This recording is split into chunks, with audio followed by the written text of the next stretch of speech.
right. So those are two clips for you, two pretty well-known Stevie Wonder songs. And this album was pretty well regarded when it came out and sold like hotcakes. So let me give a little context right here. Should we do numbers first, John?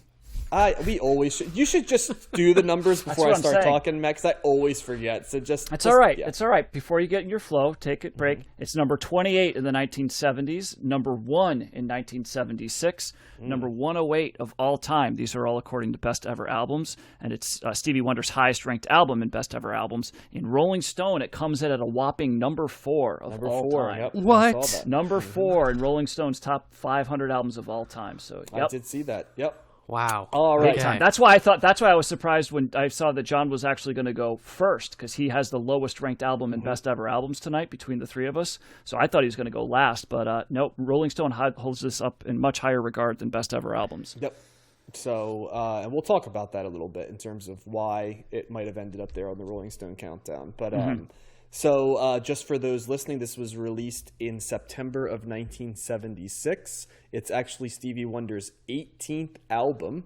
It was released as a double album as well as a 4-song EP as well. So it's a double album plus the EP. So you know what that kind of reminded me of was George Harrison, right? Where it's a triple album, but it was really like a double album and then sort of what was it called? Like the jam session or whatever. It's a bunch of jamming and instrumental stuff, yeah. Yeah, and this wasn't like instrumental and jamming. This was just a sort of an additional stuff because Stevie Wonder was like overflowing with tracks at this point, which is sort of what caused this album. But leading up to this album, it's really interesting because actually Stevie Wonder gave real thought to quitting the music business. Like he was prepared to do it. He was actually, it's one of these things that you kind of chuckle. It's very sincere and like awesome, but also kind of hilarious that he was planning on quitting the music industry, emigrating to Ghana, and working with handicapped children was what he was. Well, he also got smacked in the face by a log in a car ride, didn't he? In between, like, that was before the previous album that we did. Before the previous one, okay. I thought it was just after it. So no, okay. He recorded that album. Right, excuse me. It was after he recorded it, but like before he toured it and right. Really, okay. You get what I'm saying? So like there was a period of time after that where he was not touring and not recording this, and that was the period where he was contemplating. I'm sure some of it was because of that, but he's contemplating whether he would tap out of the music industry. But he actually planned a farewell concert even. But he changed his mind. There was sort of a bidding contest, but he did sign a new contract with Motown on August 5th, 1975. It was a 7-year, 7-album, $37 million deal with full artistic control. Now, I would like to point out this is 1975, so $37 million is an astronomical amount of money during that time. Really. As is the concept of full artistic control, right? That explains a lot. Which is there, yep. And remember, already Stevie Wonder had been ahead of the game in terms of being able to retain things like publishing rights and stuff, if you remember. So he was pretty sharp. You know, that he was figuring out stuff way ahead of most musicians in terms of, you know, we still hear to this day, right? Like Taylor Swift is fighting for her masters and stuff like that. You know, and she's considered to be pretty savvy, you know, and stuff, and even she has to fight that. So yeah, $37 million, 7 years, 7 album. It was at the time the largest recording deal in history, which is no surprise with the amount of money going on there. Stevie Wonder, $37 million in 1975 is worth $188 billion today. 188 billion? Yes. You're wrong. That can't be right. Wait a minute. I could see potentially 188 million, maybe. Oh, it's 188 million. That was yes. Thank you for cleaning that stack. Your brother doesn't even have to clean that stack. I'm going to clean. Josh and I clean that for you real time. Those placeholders are always getting me. You know, math is hard. I wish I had bought stock in 75. That's like Josh and Matt's like Google. You know what I mean? When they were talking last week, when they're just Googling on the fly, you know, and it leads to results. Here's what war is. Yeah. Here's what. There's a lot of stuff that comes up with war, you know, and some of it doesn't have to do with this specific album. They're talking about like all this like fighting and bloodshed. Where are the songs? There's 188 billion results.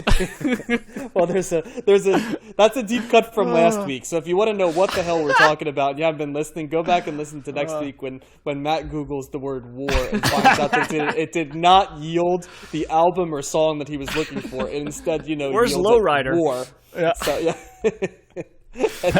Anyway, Gus, you guys are lucky that I could do tangents pretty well. Sorry about that.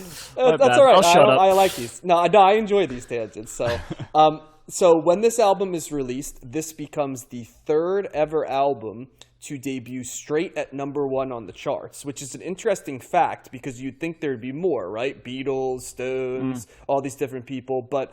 I think when I was thinking about it, it's kind of the model of what the music industry was back there. It's releasing it was singles oriented, right? And then the concept of the album still was not like it was established, you know what I'm saying? But it was still like a work in progress, the concept of albums being more important than singles. It had just in this stage of the 70s, early 70s to now kind of progressed, and also these albums had to grow, there'd be longer cycles of when songs would be fresh, and they'd stagger the singles to give albums new life, and we've talked about that a lot of times, like an album sap, and then a single got released, or there's a single and then it was about to die off, and then they'd say, hey, and this album actually they did that too. They released I Wish and Sir Duke, which both became number 1 songs on Billboard, and then it was it kind of fading a little bit, and they tried to put 2 more singles out, and they didn't hit as much, but extended the life of the album. But when this hit number 1 as the third and the first American-born artist to do it, the first 2 were actually both Elton John albums. And interestingly enough, guys, it was neither of the Elton John albums we covered. So it wasn't Goodbye Yellow Brick Road, and it wasn't Honky Chateau. It was Captain Fantastic and... I am blanking. But Don't Shoot Me, I'm the Piano Player? No, it was actually more of an obscure one than that, believe it or not. So I'll clean that stack down the road. But it was 2 Elton John albums that had done it. And so Stevie Wonder became the third. It was number 1 for 14 non-consecutive weeks, which I thought was interesting too. 14 total weeks, but they were not 14 in a row. The album was recorded at Crystal Sound Studio in Hollywood, and there were also sessions at the record plant in Sausalito, California, the Hit Factory in New York City, which we've talked about before, as well as the record plant in Hollywood. So he was kind of bouncing around all over the place. It's a lot of times this album has been described as an album's worth of songs about love and an album's worth of songs about social and cultural issues, which if you listen to the lyrics, you definitely can tell, because that is the themes of pretty much every song, right? It's either something social or political or historical, or right into the lane that we've talked about with Stevie Wonder before, like love and happiness, right? That's kind of like the other stuff that's there. And he did have his first child during this time, as you may have heard the child, like he's actually bathing a child at one point on the album, The Sounds of It, and Isn't She Lovely is actually about his first daughter.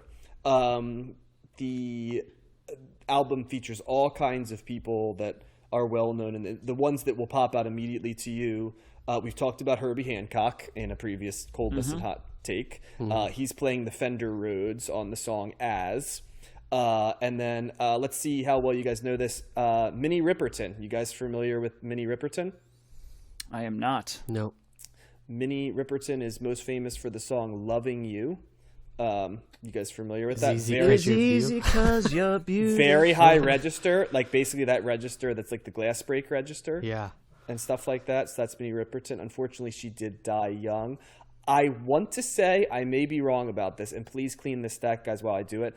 I believe she is related to Maya Rudolph. Or Maya Rudolph, right? The Saturday Night Live cast member, right? Am I correct with that, Matt? And I'll clean that right now. Yes, you are correct. That is her mom. Minnie Riperton is her mom, correct? So, yes, there you go. So, yes, she is on this singing. How about Denise Williams, guys? When I saw that, I laughed because there's a thing. Do you guys recognize the name Denise Williams? Yes, I do. Oh, yeah. Let's hear it for the boy. Let's hear it for the boy, exactly. And so she is on this album as well. So Minnie Riperton, Lovin' You, Denise Williams is on this as well. And as well as like 90 other people, by the way. This list is extensive. Yeah, like the other famous ones are George Benson, who's a very famous guitarist with a very noticeable sound. He's on there. The other person that I thought is Mike Sembello. Do you know Mike Sembello's famous song? Oh, it's I can't Think remember. of Chris Farley being sprayed with a hose. He's a maniac. Oh, maniac. Yeah. On the floor. Yes, that's Mike Sembello. So he's on there. Well, he's a guitar player as well. He also co-wrote the song Saturn with Stevie Wonder. There's a zillion other musicians ranging from studio pros that you know if you're there to, vague names and stuff like that. But those are the ones that popped off for me. During this album, Stevie Wonder spent long hours in the studio for every track. He basically was going through these periods of high prolific output where he was like not eating or sleeping. Just his quote is, "If my flow is going, I keep on until I peak." And so that's why the volume of evidence came. When he released this album, he actually held a get together for reporters and music critics at the Longview Farm, which was a recording studio in Massachusetts. And everybody there received autographed copies of the album, and Stevie Wonder gave interviews, sort of like a press junket, but all in one place. I think it would have been anyway, but as you might imagine, critical reception was immediately positive for the album after they invited all of us. Yeah. So yes, it was there, but it has held up, so it wasn't just there. And in fairness, all of Stevie Wonder's other albums had been received well, so I'm sure it didn't hurt, but it's there. During this time, Stevie Wonder also became very interested in traveling to Africa. He eventually travels to Nigeria for 2 weeks. It seems like it went much better than when Paul McCartney went to Nigeria. Yeah. Now it is 5 years later, right? So maybe there were some changes in there. I would also guess that Fela Kuti would not be quite as irritated at Stevie Wonder for appropriation, you know what I mean? But his went well there.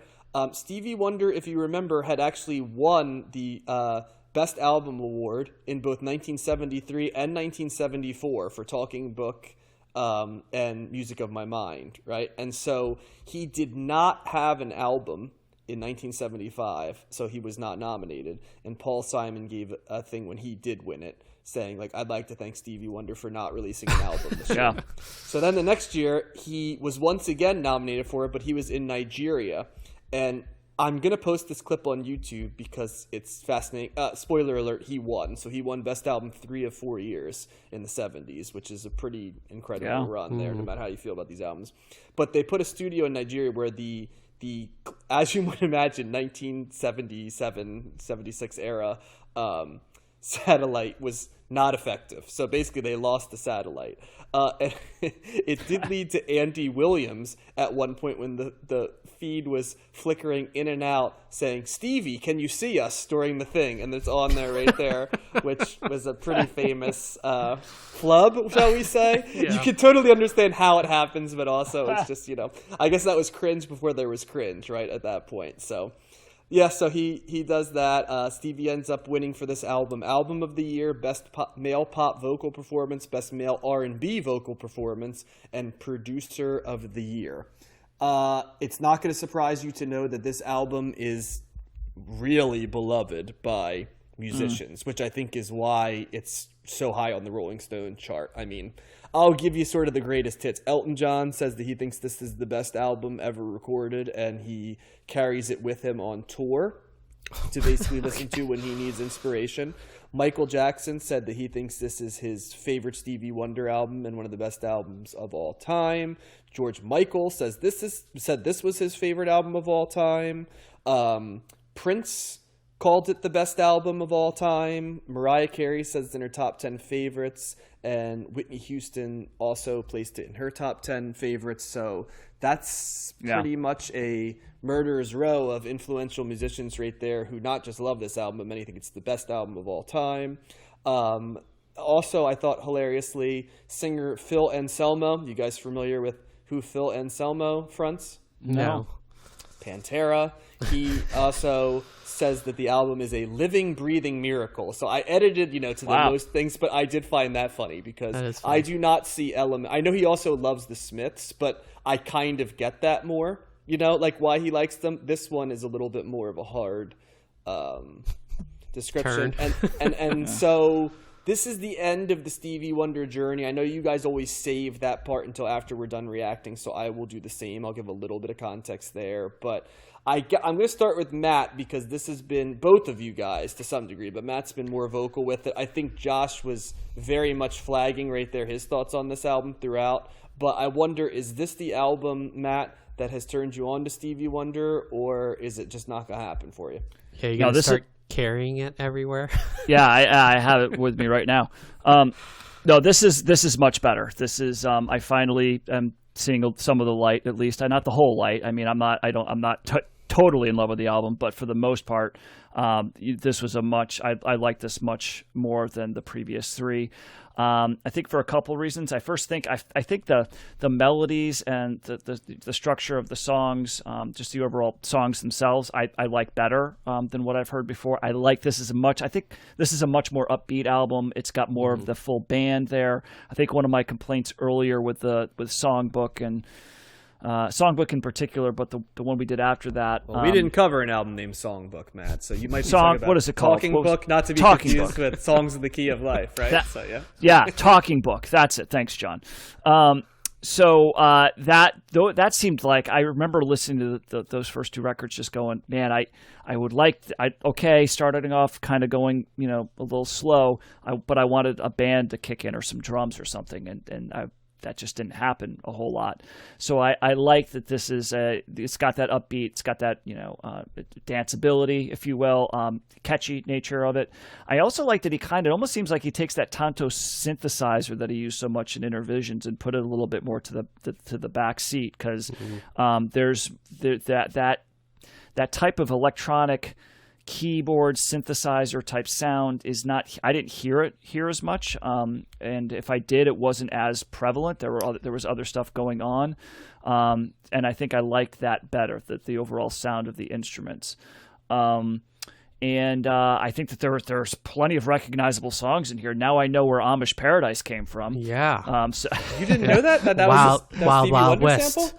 I knew Wild Wild West. Yeah. I you know what? It's one of those things where I think I did know that, but it's just been so long since I had heard either of those songs. Either I know Coolio did it first, right? Then Weird Al, and they had beef about it, or at least Coolio did. But and the Wild Wild West, I was like, oh yeah, that's right. Like I'd forgotten, but Amish Paradise, Pastime Paradise, I definitely was like, oh, I totally forgot about that. So those were kind of nice little surprises there. Sir Duke, I've known that song for a while, and as soon as it came on, I was like, oh yeah, this is a great song. It's a very upbeat. So love the horns in that. Isn't She Lovely is good as well. So it had a lot of those, kind of very recognizable songs. I think one of my biggest issues with this album is I'm going to talk about the length, but it's not so much the length of the album, although that is quite long. I think that there's a number of the songs on here that are just drawn out way too long. I agree with you, Matt. And it gets worse as it goes along. I think the first track is actually an exception to that, because that is a 7+ minute long song, Love's in Need of Love Today. And that's a really long song, and it's repetitive at the end, but I like what they're doing there. It's just the simple nature of that. I think that's a good little groove. It's a good little hook / melody, whatever you want to call it. And I don't mind that goes a little bit long. But man, oh man, when you get kind of into some of this stuff, like Isn't She Lovely, too long at the end. I don't need all the baby noises and the splashing in the water. Maybe for a little bit, it's cute. Okay, it's fine, but it's just way too long. Joy in My Tears is too long. Black Man is too long. And then the last two, oh my God, As and Another Star, those songs, what they're doing there, the repetitive nature of those songs, to me, it's not that melodically, musically, it's not good enough to sustain me for 5 minutes of just the same line over and over again. And I really didn't like that. I thought that the album could have been cut back, not necessarily by cutting out songs, but just cutting the length of some of those songs basically in half. I think As and Another Star could both be like 3-minute long songs, much better than 7 or 8. And same thing with Black Man. I get that, towards the end they're going through, that's a very political, song. So I get that they're trying to go for the messaging thing there, but it wears out its welcome for me. But so I think that's my main complaint. I did like Ebony Eyes. That was kind of a nice little upbeat bouncing song that he's got going on there. And I really liked Have a Talk with God. That was kind of that was weird because you kind of have this like sex funk. That's what I think sex funk would sound like, but he's actually talking about having a conversation with God. So the music doesn't really match up with the lyrics a whole lot. Mm-hmm. And Contusion reminded me of a little bit of a Frank Zappa kind of experiment there. This instrumental part that's just got a lot of different parts going on, very kind of complicated stuff. So I saw a little bit of Frank Zappa there. Really liked Knocks Me Off My Feet. I think that was a very strong song. I don't think I knew that very well at all. And I think that was one of my favorite unknown songs on this. But overall, I did like this. I listened to this several times, and I had no problem doing that, except, like I said, at the some of those really long songs I would just skip and just get to the next one. So I like this Stevie. This album was definitely several steps up from my experiences listening to the other records. And even though it's a bit long, I give it a thumbs up. There you go. Josh? I really struggled with this album, and I don't think I will get Stevie Wonder in the way that other people do. And maybe it's just generationally, like I wasn't there at the time, or maybe my attention span has been affected, but I really struggled to get over the fact that this album was so long. The repetition killed me. I feel like, unlike other long songs that we've heard, there's no like jam element where they're constantly changing things up like they do on Genesis or Bob Dylan with different verses and stuff. It's very repetitive when the songs go long, and to the point where there's little variation, and as a result it just kind of built on itself and made me annoyed the further I got into the album. I contemplated re-editing this album in Audacity and seeing how short I can make it to be effective, because I agree. You can do that? That's pretty ballsy to edit producer of the year. I'm going to show Stevie Wonder how it's done. I wouldn't say that I would like re-release it or anything, but I just wanted to see, and like you said, I think a lot of the songs could be cut off like halfway through at least. Easily, even more so. And so that was the main sticking point for me. I'm not sure that's a good argument for disliking this album, but I think musically it is a better album than his previous albums. I feel like there is more variety in terms of the types of songs. It seems like even lyrically, if he's talking about love and social commentary, he's mixing that in with funk. He seems to be doing different things with the synth. He's got some back in Ordinary Pain. He has a woman that sings the last half of the song, which is kind of unusual. And he just has these kind of big hits that like I Wish and Sir Duke and Pastime Paradise that are so in the culture that were a welcome respite from the rest of the album. And he's trying different things too, like Contusion, which is like an instrumental electronic funk song, which I thought was interesting compared to what we've done. But the length of it really killed me. I thought the first disc or album LP was better than the second overall. Mm-hmm. And he and his voice sounds different too on this. It seems like he's singing deeper or in a different register or something. I don't know if that was intentional or I'm just hearing something different, but I noticed that as well. So yeah, but then I mean, full artistic control. I guess no one could tell him to, maybe you should edit these songs down or cut out some of the baby song sounds and Isn't She Lovely? But it just made me like pull my hair out, and I already don't have any hair. So, so yeah, it's just, I don't think I'm ever going to, maybe the YouTube commenters will give compelling arguments, and maybe I should read why it's ranked number 4 in the Rolling Stone. But, I am not in the same boat as Sir Elton. I'm not going to carry this album around. Yeah. And there's better R&B. I like the Isley Brothers album better than this. Maybe there's just like a slice of, I mean, would we even classify this as R&B, or is it like pop R&B? Is it like a mixing of genres? This is definitely R&B to me. Yeah, maybe sure. This is just like the section of R&B from this certain period of time that just doesn't connect with me in the same way that. I'm sorry. Go ahead. In the same way that what? That like the Marvin Gaye and Al Green stuff did. Wikipedia also calls this progressive soul and avant pop. Okay. I don't know if I agree with Wikipedia. I might go in and edit that entry. Take that out. So not just re-editing albums. Like, revisionist history. About this, yeah. We have a lot of power on CTS that I wasn't aware of. So yeah, I'm interested to hear what John's thoughts are, especially because he is always more foundational with the R&B stuff. So tell me what you think, John. Yeah, this is the one that I think you kind of get why Stevie Wonder, the genius tag, is there. I don't know if I'd go so far as to say genius, but this is where a lot of the things that allow me to understand the influence of Stevie Wonder are on display. Now, let me start with my 2 critiques, and Matt, I'm not going to say stole the thunder, but I agree. Just there's a lot of songs here. I wouldn't say you could shave off more than half. I constantly found myself sort of saying this doesn't need a minute and a half. It just is a little, there's just not enough here to go 8 minutes or 6.5 minutes. If you're going to go that long, to me, you have to have a reason to do it.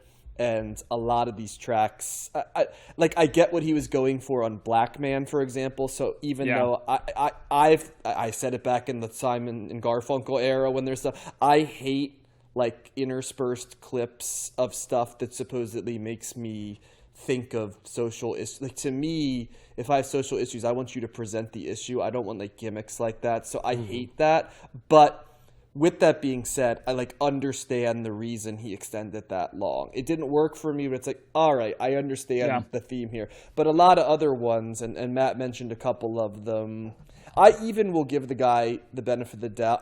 It's funny because I tend to be by far the least, touchy-feely sentimental of the three of us. But I'm like, the baby split. Yes, it's cool. But I mean, he loves his daughter. And, the song itself for the first 4 minutes is so good that I'll give him the indulgence of having this. It's clear. And so that's one. The other thing I think I joked around before where I said like Stevie Wonder's lyrics are kind of like love and happiness and love and happiness and just it like so when you see the first song is called Love's in Need of Love Today, it was a little on the nose in terms of my critique right there, to the point where I just start chuckling. I'm like, well, there's the ultimate. Is the second one like happiness is a feeling of happiness, afterwards, but and I do think the lyrical content was a step up on this album. Songs like Pastime Paradise and Joy Inside My Tears, and even Village Ghetto Land is a little bit sharper Stevie Wonder social critique than the other ones, where like he's kind of observing but detached. I think what it might be, guys, is I listened to Stevie Wonder from the vantage point, and this is where for me knowing the artist is helpful. Because I always talk about that with Bowie. But for me, Stevie Wonder is a guy that is always sort of maintaining an optimistic, positive happiness vibe. And even when it's disrupted a little bit, he always finds a way to bring it back into that idea. So it's like vibe music, right? But the vibe you have to get into is sort of a happy, optimistic vibe. And sometimes that comes across as very ham-handed, and if you tend to have a little bit more cynical look or stuff, it can be a little bit like is this inauthentic? Is this not? And so I get that completely, because I can be a victim of that. But like, once I get into the place where, like, while I may, and most people say, this is a little bit cheesy, like, I don't get there with Stevie Wonder, because I think it's really authentic. I really think this is who he is. I don't think there's any guile to what he's putting on. I think that he is legitimately creating music that's a personal expression, and the personal expression is always trying to find happiness and joy in life, and really celebrating love. And even though he doesn't always get it right, like, I think he tries to live a mindful, loving life. And so this is really the outgrowth of that. To me, this is where it's the ultimate outgrowth of all of his themes coming together, like social commentary, but that ultimately tries to leave you to know but think we can be better, love and relationships, the love of a child, the love, romantic love, and even the love amorous of God, love. right? Exactly. Love of God, love of humanity, love of nature. All of these things are on display. I do want to talk about. I thought that the pop sensibility on this album was remarkable, to be quite honest. And while he went long, and that might have killed it off a little bit, like the early parts of things like Isn't She Lovely, Pastime Paradise, I Wish, Sir Duke, I mean, these are tippy top tier pop songs. And I think probably even Josh at the beginning, when you said you liked it, I think the difference is that these pop songs were just sort of left at a pop length, right? And then as he started extending that, it kind of goes into some of our biases, which is long albums and tying stuff up, and a preference for more brevity than more long form, right?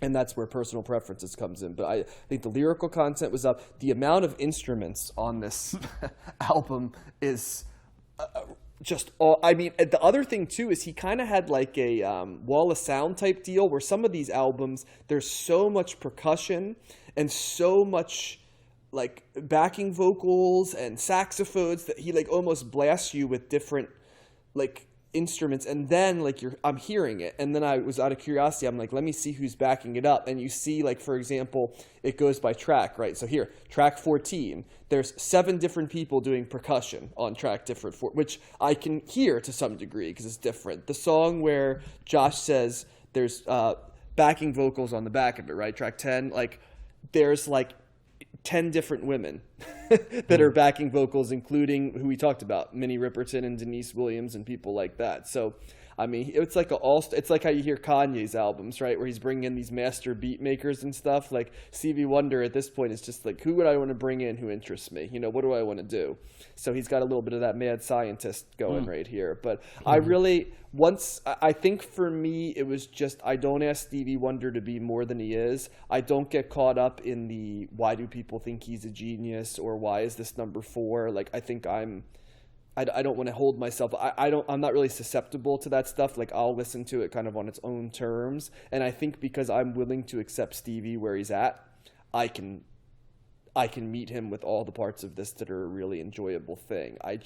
I'm not expecting him to make deep, incisive social commentary, right? I'm not expecting him to have a ton of edge, right? I'm not expecting him to do certain things, right? Like, I'm expecting a certain thing, and then within it, I'm trying to get into his headspace of positivity and happiness and, musical exploration. And like, I think I can do it, like sometimes better than others, and this one the most. So yeah, I really like this album. I do agree that it doesn't need to be as long as it is, but there's a really, really good 1-disc album in here, and as a 2-disc album, it's a very good album. So I would recommend this one for sure.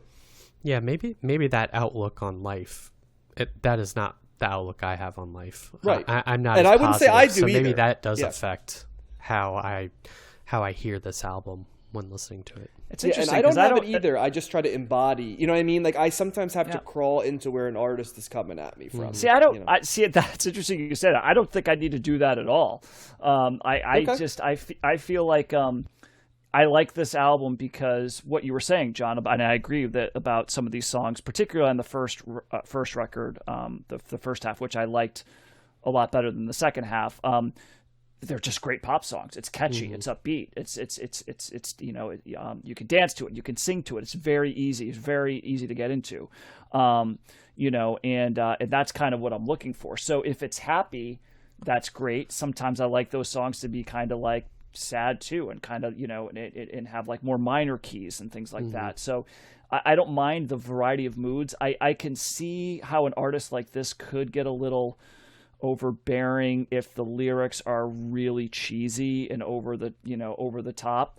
I didn't necessarily get that feeling here with Stevie Wonder, even though some of the stuff is pretty kind of banging you in the head with the love stuff. But it's I direct. think it goes. But I think it goes back to what you're saying. Yeah, I think it goes back to what you're saying. He's genuine with it, right? And it's kind of a similar thing when I was talking about Springsteen. He hits you over the head with this, like, the magic of rock and roll and all this stuff. But, like, if you can sell it and you're really genuine with it, I can accept that way more than I could if somebody's kind of like, Well, and would you say part of why we didn't respond to The Wild, the Innocent, and the E Street Shuffle, and we may later, is because Springsteen was still getting his shtick, right? And, like, even I think he might not have totally embodied what he was writing about, if that makes sense. You get what I'm saying? Yeah. Yes, for sure. And that's he changed his sound with the next album. So yeah, it's interesting. Like I just don't ever view myself as needing to like, as you say, get into the headspace of the artist. I just listen for the what it's doing to me inside and like how it's hitting me. And occasionally I'll think about what they might be saying, or but it's always kind of on the surface. I don't know. I don't feel I don't feel like I need meaning like that when I listen to music. I hear you, and that's what's cool about doing this show with you guys, because I think we all come at albums from different spots. You know what I mean? Like for me, context is king, right? Like it's a huge part of how I listen to music. Like when I hear stuff, like it's my context mixed with the artist's context. Like I don't think I can ever listen to an album without having some context of a part of my DNA. Is when I hear something I like, I want to know more about who is it that's creating this. And I think in your case, it's sort of like, I want to hear what it sounds like and how it hits me sonically and how it makes me feel. And I know you always talk about the melody, right? Josh, how would you explain kind of how you're coming at albums? Like, I've always felt like you do better with like artists that like have more of a connection with who you are, like, as an understandable, relatable narrative to some degree. Is there truth to that, or am I just overgeneralizing there? No, I think it's always the music first and foremost for me, and how, the just kind of the foundational beat to it almost. And that's, I think, why I respond to rap albums so much. And, because, I don't have any of the same experiences as those rappers, but I still connect. You do. Yeah, I'm making it snow on the street. But yeah, so yeah, I think it's always the music, because it's things that make me want to dance or move, things that make me kind of energetic in the way that like Led Zeppelin guitars can, or any of the bands that we've seen together live, like the Hives or something like that. And then it's so the energy that the albums bring. I rarely listen to, well, my preference is for more upbeat music. So slower stuff is not going to be something I put on, and I'm not the type of person to how people, when they're sad, want to listen to sad songs. That's not really kind of my MO when listening to music. So I think it's probably, at the end of the day, the music first and foremost. I would say this too, though, John. I think even though I don't seek it out or feel like I need to learn more about the context, I do love learning about stuff. I think music documentaries are awesome. Like, I find myself watching them even for an artist that I don't really care a whole lot about. I do like hearing their stories and learning about it. So that, and it does add something to it, and it does make me appreciate things more. But even though I like that, it's not like when I listen to music, I'm like then naturally gravitating to, well, now this is the next step that I need to do. It's just, if it comes across, or if I hear about a documentary, or like this, like I watched a Queen documentary, about this album that we're covering tonight, and it made me appreciate it more and have a better understanding. But I also feel like I didn't I did that because that's what we're doing with the podcast, not because I'm like, shoot, now I need to learn about this. Right.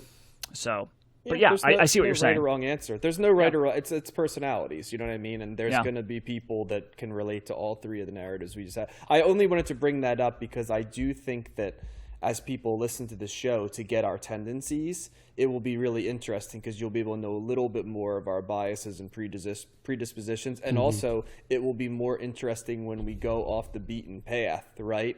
It'll kind of give you more of a thing when something goes against type, because it'll be, I think, a really interesting conversation if something hits us. So I did want to share that, but I guess I'll wrap it up there unless you guys have any other points. I will say that this album, I think, very much sort of represents what I think of as Stevie Wonder's artistic vision. He agrees with that to some degree. He says that it's sort of the most fully realized view of like his musical, what he's going for. And some of it was because he was so prolific and the spot he was at in life.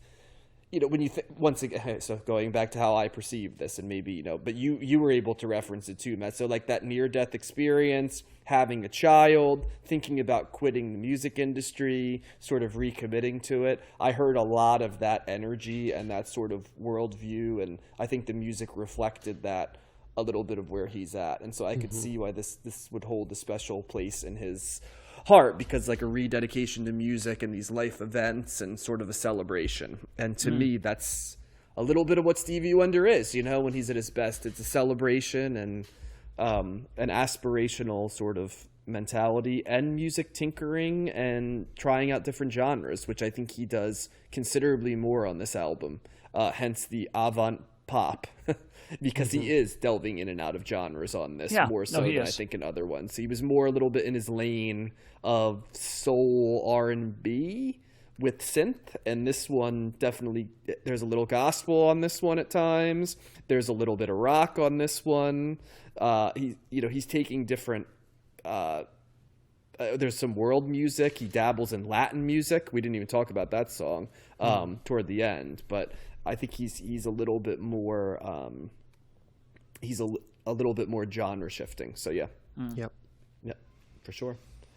All right, guys. Well, let's just follow up with Stevie Wonder.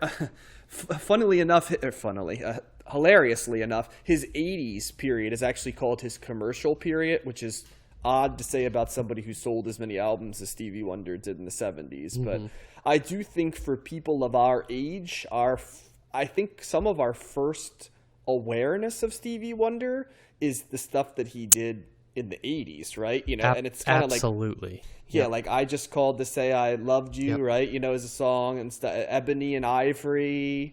Him being on The Cosby Show. The Cosby Show, the Jungle Fever soundtrack, right? That he did. There's all that stuff. And of course, that's like second gen Stevie Wonder that is detached from what created it. But it is interesting that he had this whole second career, right, as like elder state. That's what's always fascinating to him. It's kind of like Michael Jackson that way. He's a child star. Then like he's got this period of being this huge superstar there, and then he becomes like an elder statesman, type pop star who's been around for a long time, and then he, has a period where he just disappears, right, and then comes back as a real elder statesman. And that's always an interesting thing to me, because there's all of these evolutions of the character. But after Songs in the Key of Life, he actually does nothing musically for the next 3 years after this, basically saying like, I had a lot there and I felt like I said what I had to say for a while. He comes back in 1979, and he makes a mostly instrumental album called Journey Through the Secret Life of Plants, which is described as ostensibly the soundtrack to a never-released documentary. It doesn't really have pop songs, with the exception of one called Send One Your Love, which actually was kind of a hit, but it kind of baffled his fans and critics. They're like, you've gone away for 3 years and this is what you come back with. In fact, it was received sort of with so much befuddlement that he kind of raced back in the studio and released an album under a year later that was very straight ahead R&B and stuff, and kind of was like, all right, cool, this is like more the red meat that we're looking for. And it was called Hotter Than July, and in that he's also delving into reggae and stuff like that. And then throughout the 80s, he's doing those single tracks we know of. He's doing the soundtracks. He's doing a lot of collaborations, becoming an elder statesman pop person, and he's just releasing albums here and there in the 90s and the 00s, and even throughout the 2010s there. And so he's still around and still releasing albums, but this represents the end of what is often called the classic period of Stevie Wonder's recordings, and we've done all 4 of them. So no matter how you feel, and I know I was probably a little more bullish than the others, we've now been able to see all 4 of them. So we've been able to experience Stevie Wonder at its peak, which is definitely worth something. So